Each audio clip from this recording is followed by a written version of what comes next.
Professor, I have one final question.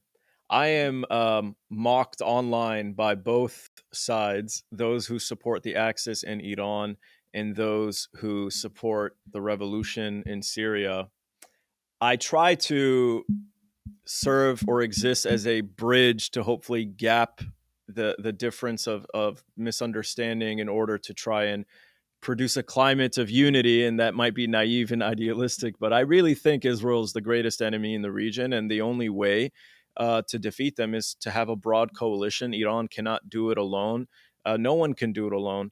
So I don't know what the future holds, but I personally believe that if Israel is to, suffer a defeat, it's going to require some kind of unity in the region. It seems like there are irreconcilable differences between Iran and this new government in Syria, this new regime in Syria, whatever you want to call it, Jolani, Shara.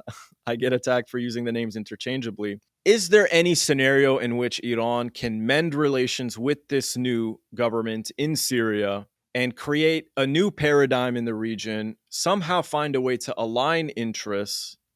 Because now the past can't be undone. The Syrian people have gone through so much already. Is there any way to mend relations from your perspective and Irani perspective, and hopefully, discourage Iran from discourage Syria from moving too closely to Israel and the Zionists, in order, because as their president, their leader, as he describes, Israel and Syria share an enemy, and they describe that enemy as being Iran. So is there any scenario in which Iran and Syria can mend those relations so that Iran is no longer perceived as the enemy? Well, let me just point out a number of things, and I'll be very blunt about it. Iran has sacrificed for the Palestinian people for well over 4.5 decades. And those who were never sincere about Palestine have always said Iran has an agenda, Iran is going to benefit from this. Where did Iran ever benefit from this? Iran has now been the victim of war and aggression because of Palestine. Who are the Palestinians? Are they Iranians? Are they even neighbors? You have to cross two countries to get to Palestine. And if you include the Israeli regime, you have to cross three entities to get to Gaza. So, what interest does Iran have in Gaza, except for a moral one?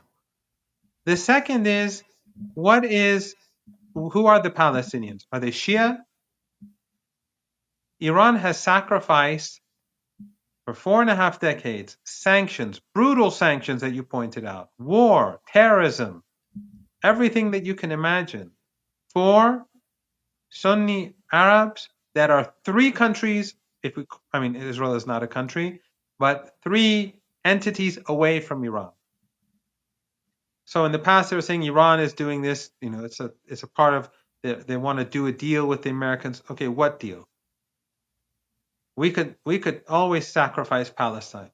So those who say that Iran is sectarian, all of the suffering that the axis of resistance has experienced in Lebanon, the suffering in Lebanon, in Yemen, has all been for their Sunni sisters and brothers all these years.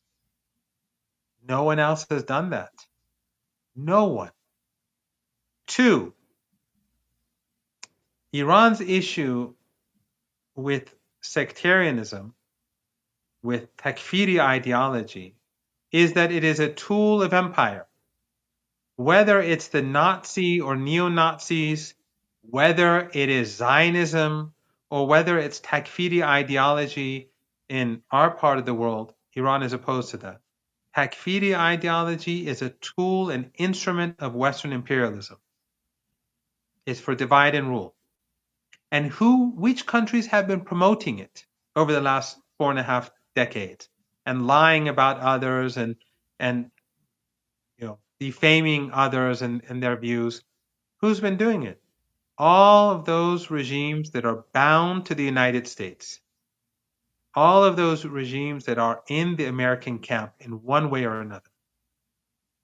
So the point is that when regimes that are bound to the United States are doing this, and the Americans are funding it, whether in Afghanistan or Libya, what does Libya have to do with Iran? They use Al-Qaeda in Libya to sodomize Gaddafi. Is it any different from Syria? Is it any different from Afghanistan? Is it any different from anywhere else? So this is the point. The issue is that those countries that are using Takfiri ideology, in the past it was Pakistan.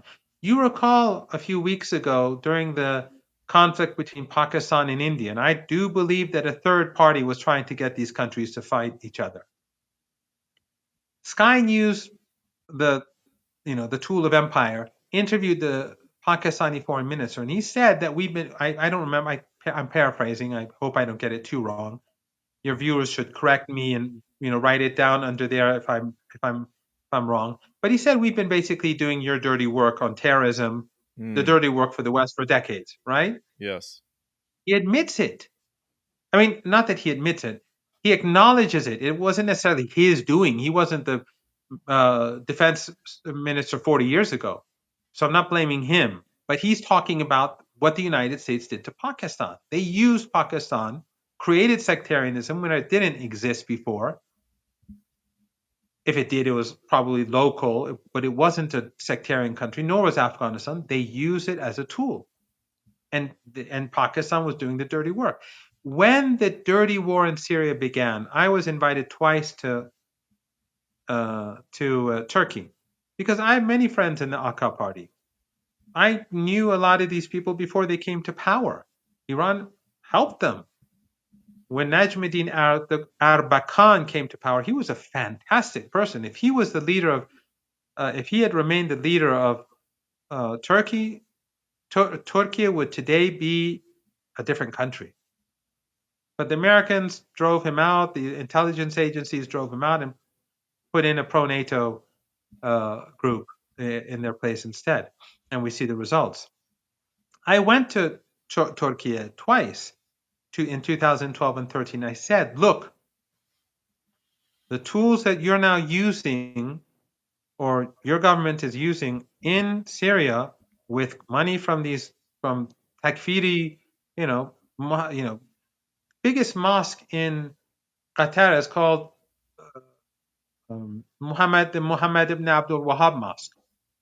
It is a Wahhabi regime, like Saudi Arabia. Ironically, whatever you think about the Saudi crown prince, he has distanced himself from these groups.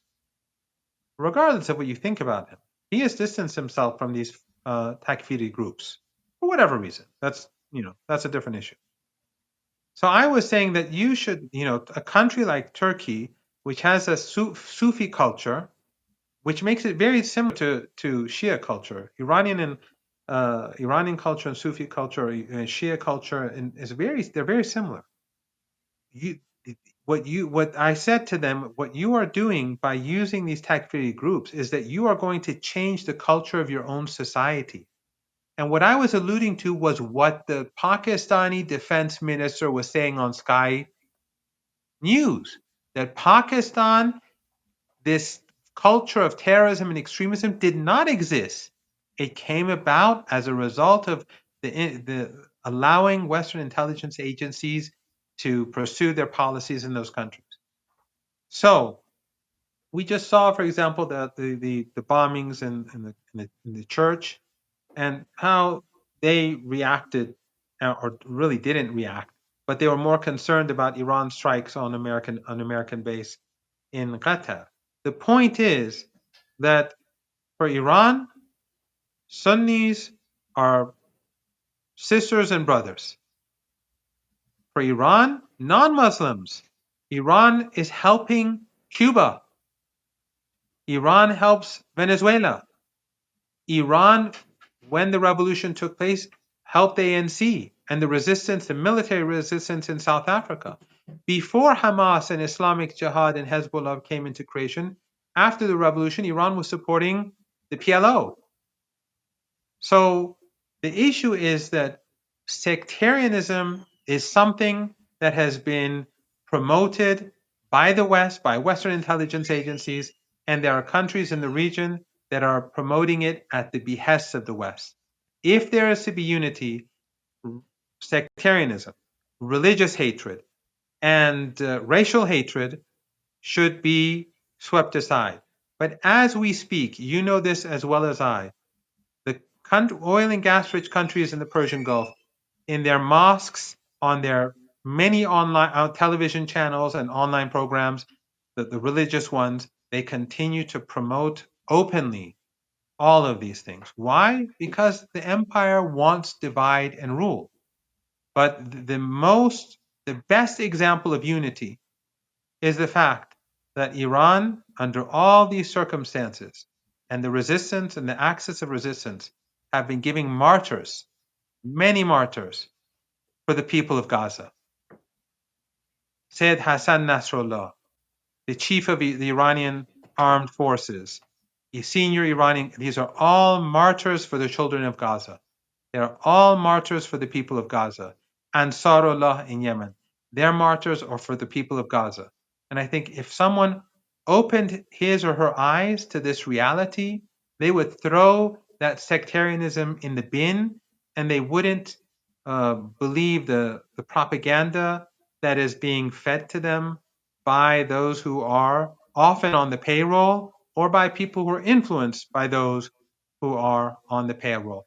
I am optimistic about the future because I think that a lot of people have woken up. Even people in the West many have woken up to the reality of Iran.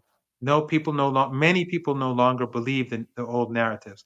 And I think that we will hopefully move towards greater unity, and people across the world are by and large decent. And we see that in the United States.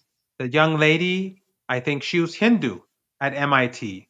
Her speech against the Israeli regime as a Hindu has great significance. All of our Jewish friends, our mutual Jewish friends, anti-Zionists, they're heroes. All of them pay a price. Our Muslim friends, our Christian friends, people from all walks of life. People are waking up across the world. And I think that the empire hates to see this, but people are coming together. There's better recognition. The empire will in future use whatever tools at its disposal to create further divide. But I'm an optimistic person, and I think that today things are very different from the past. And I think that is going to be one major reason why ultimately the Zionist regime will fail. Trust nothing. No law